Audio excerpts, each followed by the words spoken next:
ఇక్కడ అమ్మ పాజిటివ్నెస్ గురించి ఇంకో మాట చెప్పాలి.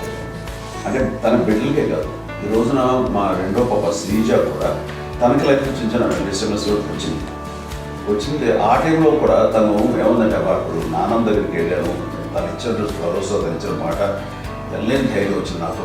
నాన్నమ్మ దగ్గర ఎప్పుడు కూర్చోస్తాడు అప్పుడే పాజిటివ్ ఫీలింగ్ వస్తుందని నాతో షేర్ చేసుకుంటాను. తను మాతో చెప్తుంటే అనిపిస్తుంది కరెక్ట్ అమ్మ, ఏం పర్లేదమ్మా, లైఫ్ అంటే ఒకరితోనే అయిపోదు.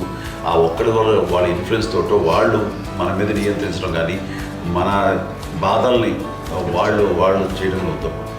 జస్ట్ నువ్వు నీ గురించి నీ మనసులో ఏదనిపిస్తే నీ గుడ్ ఫీల్ ఏదిస్తుందో ఆ ఫీల్ ప్రకారం వెళ్ళిపోదు. అంటే ఆ జనరేషన్ పీపుల్ ఎక్స్పెక్ట్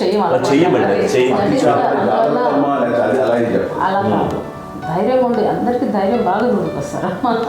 ఫాదర్ కూడా, మా నాన్నగారు కూడా అస్సలు ఎప్పుడు అనేవాళ్ళు, ఎప్పుడు మీరు పెట్టే చెయ్యి మీరు ఎప్పుడు పైన తప్ప తీసుకుని ఎలా ఉండకండి, చేతులు పెట్టుకొని అనే అట్లాంటివి చెప్తుండేవాళ్ళు. అందుకని మాకు ఇట్లా ఇండివిజువాలిటీ మాకు బాగా ఎప్పుడు కూడా ఒకళ్ళని అడగడం అని, ఈవెన్ బ్రదర్స్ని అడగాలన్నా కూడా మాకు అది పడిపోయింది మైండ్లో, కొంచెం కష్టం ఉంటుంది.